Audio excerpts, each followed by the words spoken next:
누가복음 13장 10절에서 17절까지 말씀입니다. 안식일에 한 회당에서 가르치실 때에 18년 동안을 귀신 들려 앓으며 꼬부라져 조금도 펴지 못하는 한 여자가 있더라. 예수께서 보시고 불러 이르시되 여자여 네가 네 병에서 놓였다 하시고 안수하심에 여자가 곧 펴고 하나님께 영광을 돌리는지라. 회당장이 예수께서 안식일에 병 고치시는 것을 분내어 무리에게 이르되 일할 날이 엿새가 있으니 그 동안에 와서 고침을 받을 것이요 안식일에는 말 것이니라 하거늘 주께서 대답하여 가라사대 외식하는 자들아 너희가 각각 안식일에 자기의 소나 나귀나 마구에서 풀어내어 이끌고 가서 물을 먹이지 아니하느냐. 그러면 18년 동안 사단에게 매임바 된 이 아브라함의 딸을 안식일에 이 매임에서 푸는 것이 합당치 아니하냐. 예수께서 이 말씀을 하심에 모든 반대하는 자들은 부끄러워하고 온 무리는 그 하시는 모든 영광스러운 일을 기뻐하니라. 아멘. 기도하겠습니다. 사랑이 많으신 아버지 감사합니다. 오늘도 하나님께서 저희에게 생명의 말씀을 들려주시기를 원하고 기도합니다. 우리가 사모하는 마음으로 이 말씀을 들을 때 이 말씀이 우리 심령에 온전히 새겨지게 하여 주시옵소서. 살아있는 하나님의 능력의 말씀으로 우리 마음 가운데 충만케 하여 주시옵소서. 하나님 아버지, 우리의 말씀을 들을 때마다 우리의 마음이 기쁘고 또한 모든 말씀에 아멘으로 화답하게 하여 주시고 하나님의 말씀이 우리 마음에 귀한 좋은 열매로 맺혀지게 하여 주시옵소서. 성령께서 충만히 역사하여 주시옵소서. 우리 주 예수 그리스도 이름으로 기도하옵나이다. 아멘. 요즘에 이 워라벨이라는 말이 있습니다. 신문이나 방송에서 자주 들으셨을 텐데요. 영어로 work and life balance, 그러니까 일과 삶의 균형을 말하는 말입니다. 이것은 일에만 치우치지 않고 또 개인의 삶과 균형을 이루는 것을 중요하게 여기는 그런 말입니다. 젊은 사람들이 직장을 구할 때 직장을 선택하는 기준이 되기도 합니다. 지금은 예전처럼 가난을 벗어나기 위해서 악착같이 일하고 또 야근을 밥 먹듯이 하던 그런 시대가 아닙니다. 퇴근 시간이 되면 정확하게 퇴근해서 자기만의 삶을 얼마나 잘 살 수 있는지를 생각하는 시대입니다. 그만큼 풍족하고 배부른 삶을 산다는 증거이기도 합니다.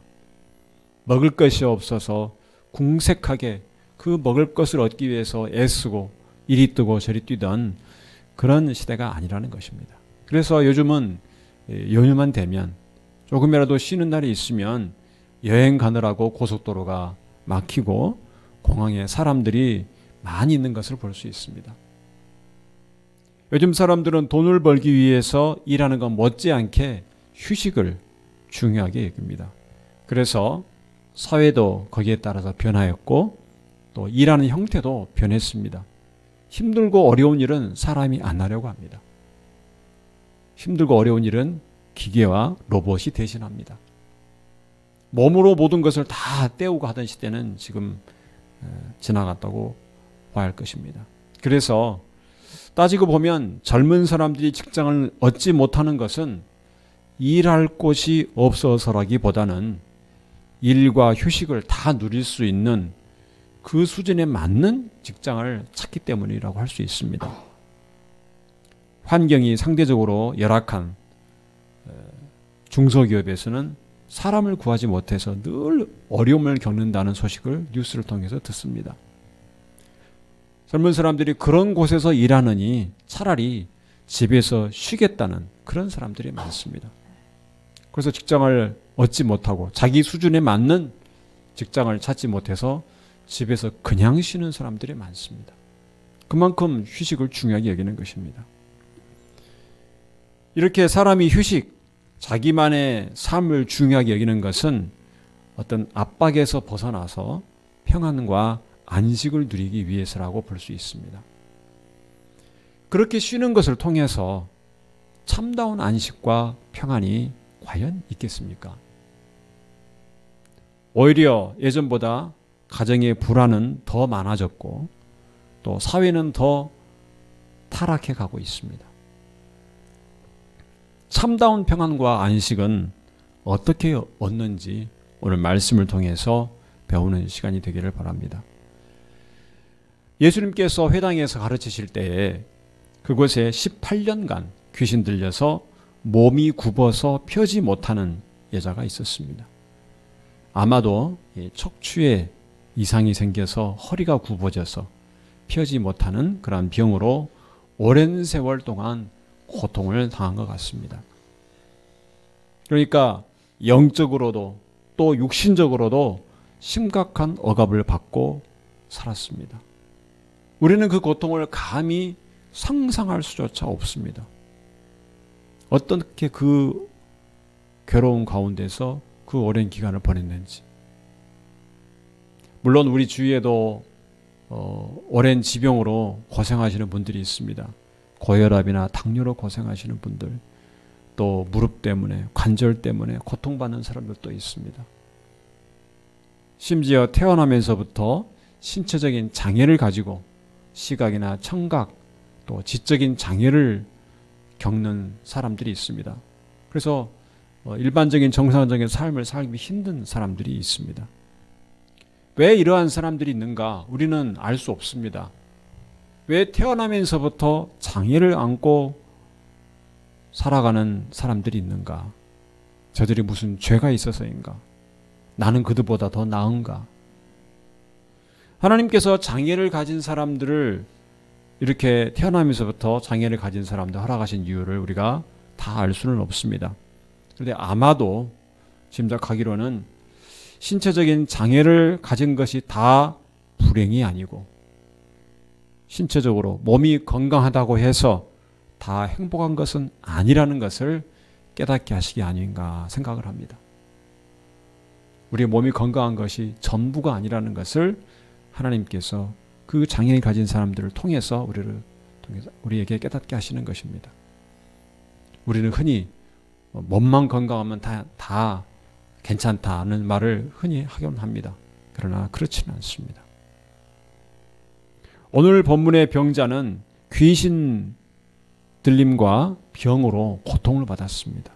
아마 이런 육체적인 또 영적인 고통 가운데서 신세를 한탄하며 마음속으로 절망에 빠진 적이 얼마나 많았겠습니까?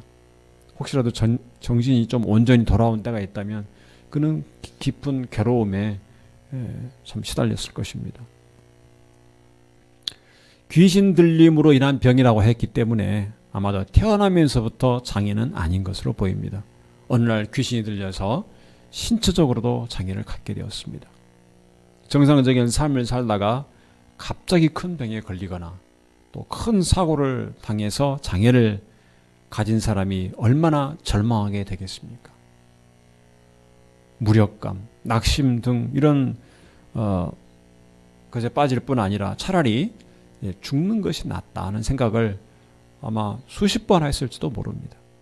인간이 고통이 심해지면 그렇게 생각합니다. 차라리 죽는 것이 낫겠다. 그 괴로움에 시달리면서 그런 말까지 하게 됩니다. 이 여자가 귀신 들려 영적으로 억압받고 고통을 받는 것은 죄악의 고통 가운데 있는 인간의 상태를 상징한다고 볼 수 있습니다. 우리에게도 그런 어려움들이 있습니다. 여러분을 억누르고 있는 문제는 혹시 없습니까? 늘 마음을 짓누르고 있는 문제, 돌덩이나 얹어준 것처럼 늘 마음에 짐이 되는 그런 문제들이 있을 수 있습니다. 죄와 사망의 권세에 눌려서 신음하는 인간의 상태가 이와 같은 것입니다. 그때 누가 우리의 도움이 되는가? 오늘 본문이 분명하게 보여주고 있습니다. 바로 예수님이십니다. 성자 하나님이신 예수님께서 바로 그 고통 가운데 있는 여인의 앞에 오셨습니다. 그 여인의 깊은 고통과 절망감을 아신 예수님께서 긍휼히 여기시고 고쳐주십니다. 귀신 들림에서 풀려나게 하시고 또는 굽은 몸이 펴지게 하십니다. 그런데 하필 그때가 안식일이었습니다. 예수님이 그 여인을 고치신 것을 보고 회당장이 여인의 고통에 대해서 공감하고 긍휼히 여기는 것보다는 이 안식일을 범한 것에 대해서 분노하고 있습니다. 안식일을 지킨다는 것은 율법을 중요하게 여기는 이 그 회당장에게는 아주 중요한 일이었습니다. 회당장은 안식일을 지키려는 자신의 열심과 의지를 드러내면서 예수님께서 병을 고쳐주신 행위에 대해서 분노하고 있습니다. 회당장은 14절에 예수께서 안식일에 병 고치시는 것을 분내어 무리에게 이르되 일할 날이 엿새가 있으니 그 동안에 와서 고침을 받을 것이요 안식일에는 말 것이니라. 그러니까 병 고침을 받는 것도 일이니까 안식일 하지 말라는 것입니다. 간접적으로 말했지만 사실은 예수님께서 병 고치시는 것도 정죄한 것입니다. 자기의 의로움을 드러내고자 했습니다. 억눌리고 병든 사람에 대한 긍휼과 자비가 없었습니다. 그때 예수님께서 말씀하십니다. 15절에서 16절 말씀 보면 주께서 대답하여 가라사대 외식하는 자들아 너희가 각각 안식일에 자기의 소나 나귀나 마구에서 풀어내어 이끌고 가서 물을 먹이지 아니하느냐.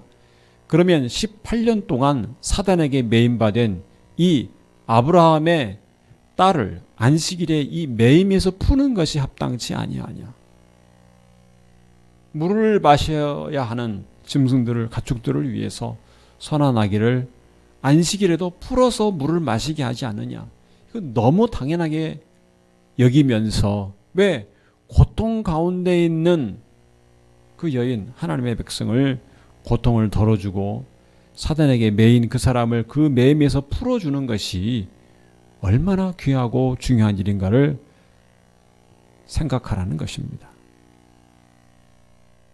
하나님께서 율법과 계명을 주신 것은 복을 누리게 하시기 위해서입니다. 안식일에는 계명도 마찬가지입니다. 이 안식일의 의미가 무엇인지, 안식일을 지키는 것이 무엇을 의미하는지 하나님께서 계명을 주시면서 밝혀주셨습니다. 출애굽기 20장 11절 말씀을 보면 이는 엿새 동안에 나 여호와가 하늘과 땅과 바다와 그 가운데 모든 것을 만들고 제7일에 쉬었습니다. 그러므로 나 여호와가 안식일을 복되게 하여 그 날을 거룩하게 하였느니라. 만약 안식일에 병을 고쳐주지 않고 안식일을 지킨다고 하면서 그 여인을 계속 고통 중에 있게 한다면 하나님 말씀하신 것처럼 복된 날로 지키는 것이 아닙니다. 그 여인에게 구원의 손길이 바로 옆에 있음에도 불구하고 안식이라는 것 때문에 병을 고치지 못한다면 복된 날로 지키는 것이 아닙니다. 계속 그 괴로운 가운데 두는 것입니다. 그래서 이 안식일을 지킨다고 하면서 안식일의 계명을 주신 그 의미를 생각하지 않는 것은 잘못입니다. 회당장이 바로 이러한 잘못을 범하고 있습니다. 예수님께서 우리에게 오신 것은, 메시아로 오신 것은 우리에게 참다운 안식과 참다운 평안을 주시기 위한 것입니다. 예수님께서 이 세상에 오심으로 천국이 임하였습니다. 천국이 임한 증거들이 바로 예수님의 사역입니다. 예수님께서 회당에서 하나님의 말씀, 생명의 말씀을 가르치셨고 귀신 들리고 병에 걸린 그 여인을 고치셨습니다.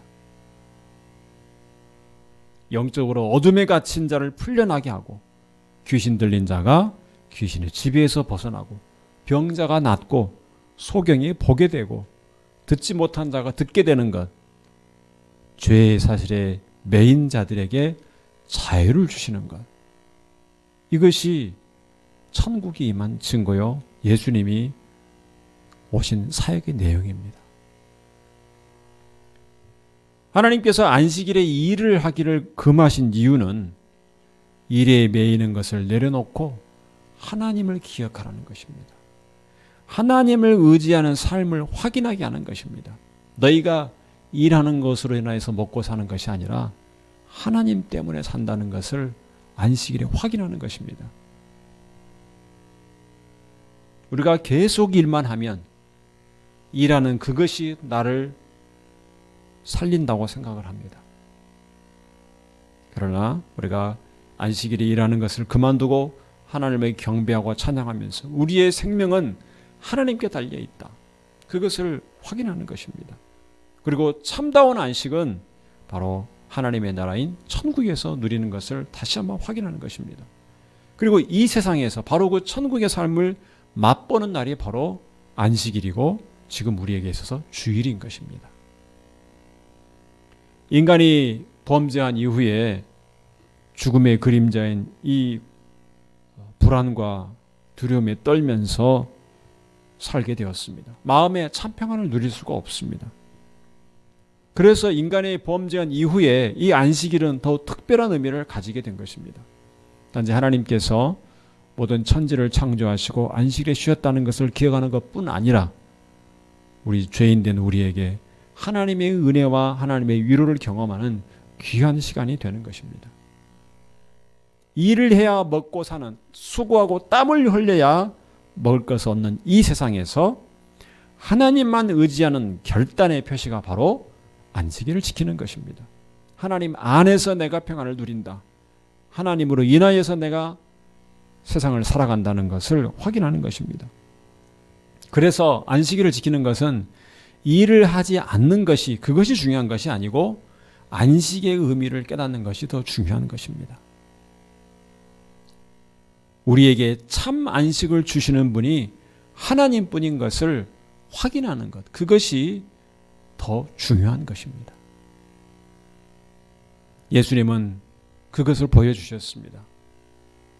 그 병과 귀신 들림의 고통 가운데 여인에게 참다운 안식을 주신 것입니다. 성자 하나님이신 예수님께서 18년간 고통당한 그 여인에게 안식을 주셨습니다. 우리는 하나님이 주시는 구원을 통해서 우리 삶 가운데 안식을 누리게 됩니다. 그래서 안식일은 하나님이 주시는 안식을 경험하는 특정한 날이라면 우리가 매일매일 삶 속에서 누리는 것은 평안이라 할 수 있습니다. 우리가 한번 생각해 보겠습니다. 귀신 들려 몸이 굽어서 허리를 펼 수도 없이 18년간 살았던 그 여인의 마음의 상태가 어떠했을까? 늘 불안과 두려움과 절망과 낙심 이런 부정적인 감정에 쌓여 있었을 것입니다. 하나님이 왜 내게 이런 삶을 허락하셨을까? 하나님은 원망하기도 했을 것입니다. 요즘 같으면 그렇게 몸이 구워서 장애가 있는 사람들은 장애인으로 이렇게 따로 간주되어서 여러 가지 혜택을 받고 배려를 받았을 것입니다. 그러나 그 당시에는 그렇지를 못했습니다. 신체적인 장애가 오히려 그 사람에 대한 비하로 나타나기가 쉬웠을 것입니다. 더구나 오늘 본문의 그 여인은 귀신까지 들린 사람으로서 가족이나 또 가까운 사람 외에는 가까이 하기를 꺼려했을 것입니다. 사회적인 소속감도 없고 여러 가지 인간관계에서 많은 상실감과 소외감을 느꼈을 것입니다. 귀신의 지배를 받아서 정신적으로도 억눌리고 압박 가운데서 지냈을 것입니다. 그 사람이 고통받았던 것은 우리가 감히 짐작하기 힘든 수준이었을 것입니다. 마음의 평안이라고는 찾기 힘들었을 것입니다. 고통과 괴로움 가운데 있는 그를 예수님께서 낫게 해주시고 몸에 나음을 주실 뿐 아니라 마음의 평안을 주셨습니다. 그런데 그것을 보면서도 회당장은 안식일의 계명만을 생각합니다. 그 안식일의 의미를, 계명을 주신 의미를 생각하지도 못하고 한 영혼이 얼마나 깊은 고통과 깊은 괴로움에서 절망감에서 벗어났는가, 이 놀라운 일을 생각하지 않는 것입니다. 우리는 예수님을 통해서 참 안식과 평안을 얻게 됩니다. 이 세상에서 우리가 괴로움과 또 어려움을 당하는 일들을 만납니다.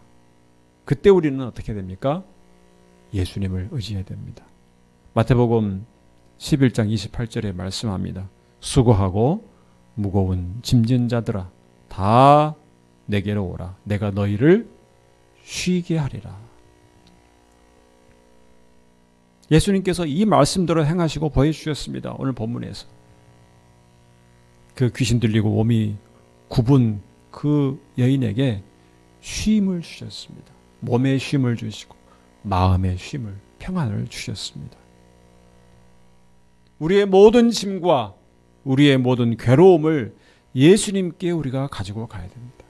그 안에 참된 쉼과 안식과 참된 평안이 있습니다.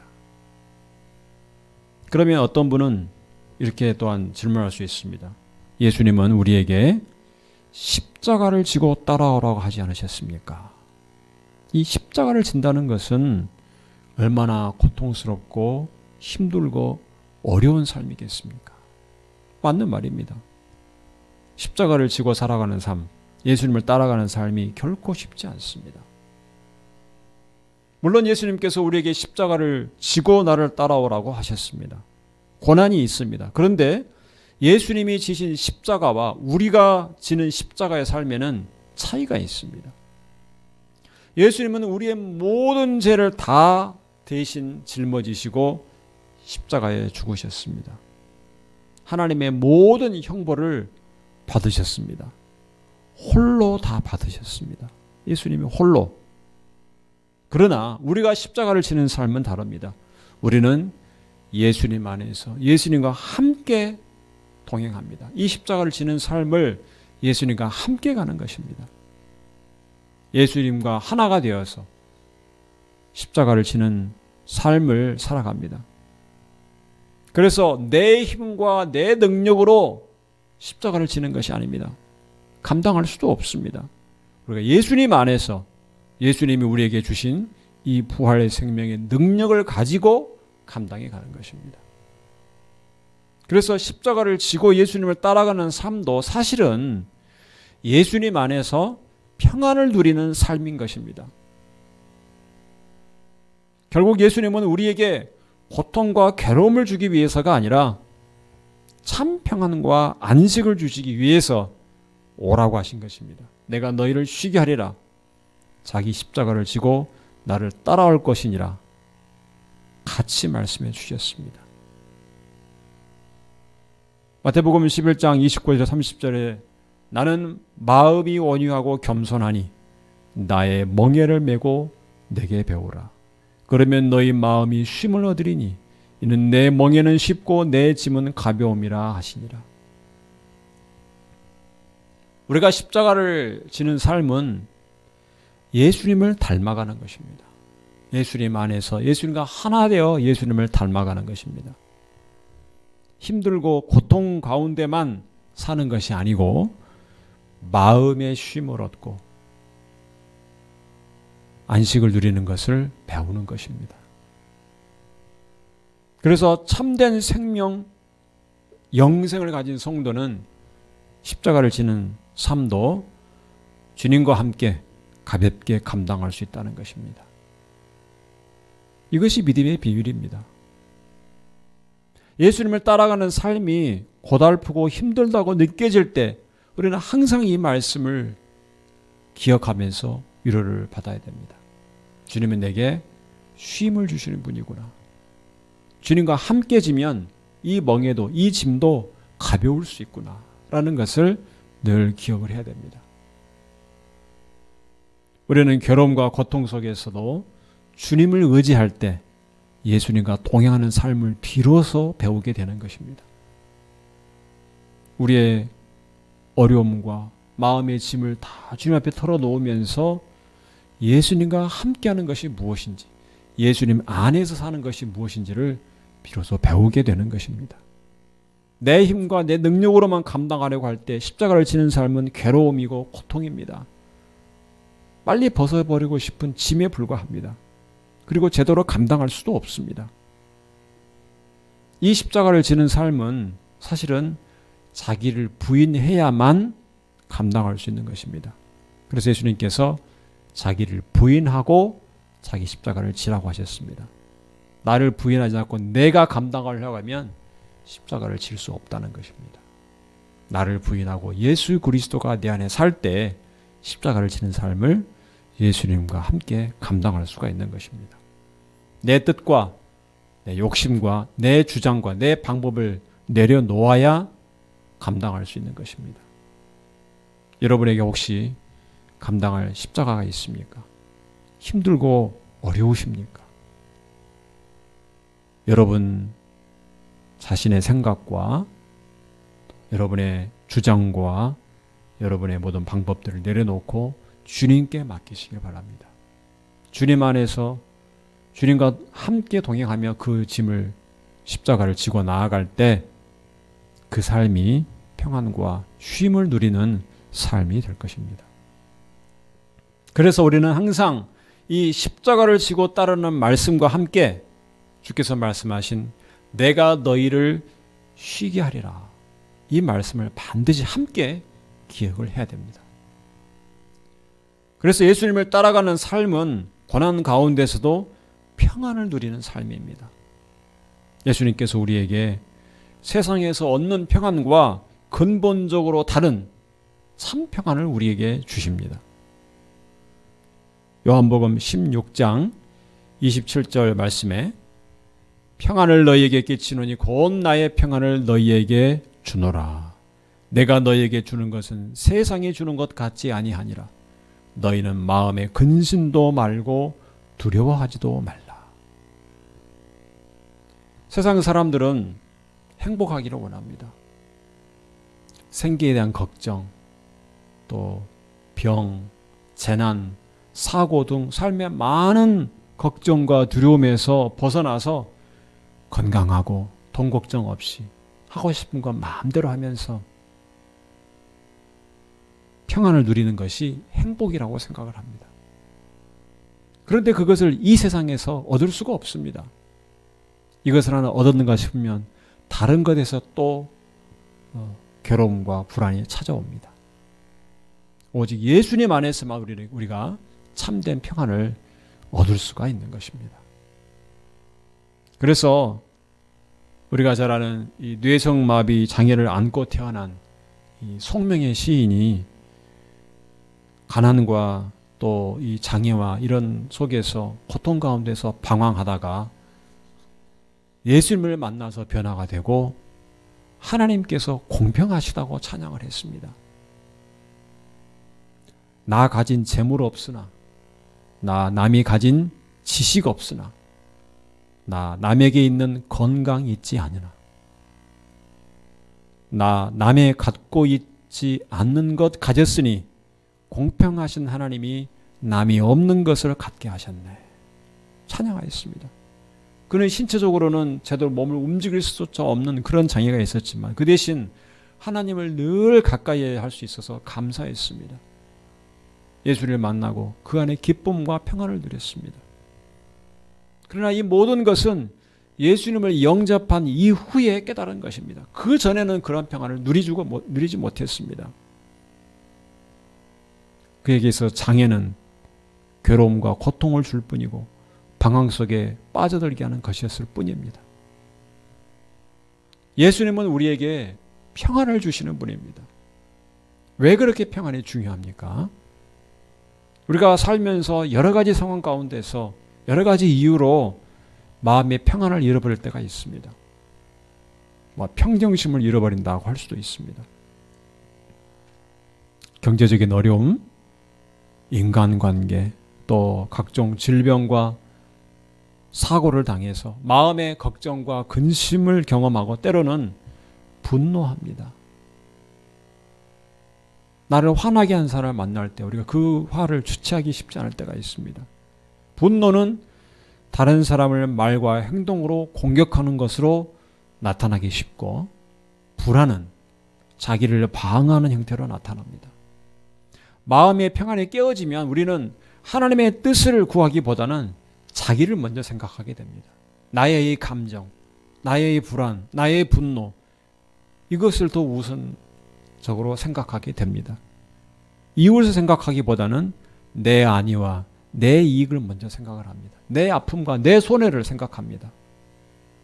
그래서 이처럼 평안이 중요한 것입니다. 평안이 깨어지면 그와 같은 감정이 휩쓸리는 경향이 더 많아집니다. 그래서 바울이 여러 서신서에서 은혜와 평강이 있기를 기원했던 인사말이 굉장히 중요한 의미가 있는 것입니다. 에베소서 1장 2절을 보면 하나님 우리 아버지와 주 예수 그리스도로조차 은혜와 평강이 너희에게 있을지어다. 저것이 말은 바뀔 수 있으나 여러 서신서에서 자주 등장하던 인사말입니다. 은혜와 평강이 너희에게 있을지어다. 하나님 아버지와 예수 그리스도 안에서 누리는 평강, 이 평안은 성도에게 주시는 큰 선물입니다. 이 평안이 깨어지지 않도록 늘 힘써야 됩니다. 이것을 사단은 어떻게든지 이것을 깨뜨리려고 합니다. 우리의 마음의 평안을 깨뜨리려고 합니다. 이 평안을 지켜가기를 힘써야 됩니다. 우리가 신앙적으로 바른 상태에 있는가 아닌가 점검하는 중요한 기준 중에 하나가 바로 평안인 것입니다. 성도 여러분, 예수님은 여러분에게 이 세상에도 얻을 수 없는 평안과 안식을 주십니다. 이 세상에서 만나는 어떤 고난도 평안 가운데서 이기도록 해주십니다. 평안 가운데서. 이것이 믿음의 비밀입니다. 믿는 성도가 간직한 불신자는 이해할 수 없는 비밀입니다. 불신자들은 어떻게 저런 고난 가운데서 평안할 수 있는가 이해하지 못합니다. 그러나 예수님과 함께하는 성도는, 예수님과 하나 된 성도는 고난 가운데서 마음의 평안을 누릴 수가 있습니다. 또 영원한 안식을 누리는 천국 백성이 되었습니다. 우리가 예수님만 의지하고 예수님 안에서 살아가기를 바랍니다. 늘 주님과 동행하시고 평안과 안식을 누리시기를 주님의 이름으로 축원합니다. 기도하겠습니다. 살아계신 하나님 아버지, 우리가 죽음에 대한 공포와 불안과 두려움과 근심과 걱정 가운데서 살아갈 수밖에 없었지만 하나님께서 우리에게 예수 그리스도를 보내셔서 참다운 평안과 안식을 누리게 하셨습니다. 참으로 감사합니다. 하나님 아버지, 우리로 하여금 영원한 천국 백성이 되게 하신 것을 감사합니다. 이 고통과 죄와 괴로움이 많은 이 세상 속에서 예수 그리스도 안에서 평안과 안식을 누리게 하시니 감사합니다. 하나님 아버지, 우리가 삶에서 만나는 어려움과 마음의 괴로움과 고난이 있을 때마다 예수 그리스도 안에서 예수님과 하나 되는 삶을 살아가게 하여 주시옵소서. 예수님을 의지하며 살게 하여 주옵소서. 예수님께서 우리에게 자기를 부인하고 자기 십자가를 지고 따라오라고 하셨습니다. 그것은 우리로 하여금 고통과 괴로움 속에 있게 하려는 것이 아니라 내가 너희를 쉬게 하리라 하셨던 것처럼 예수님 안에서 평안과 안식을 주시려고 하신 것임을 늘 기억하게 하여 주옵소서. 어려움과 고난이 있을 때마다 예수 그리스도 안에서 평안과 쉼을 누리게 하여 주시옵소서. 하나님 아버지, 우리의 이 모습을 세상 가운데 드러냄으로 말미암아 많은 믿지 않는 자들에게 예수님과 함께하는 삶의 본을 보이게 하여 주시옵소서. 구별되는 삶을 살게 하여 주시옵소서. 늘 고난 속에서 승리하며 평안과 쉼과 안식을 누리게 하여 주시옵소서. 예수 그리스도 이름으로 기도하옵나이다. 아멘.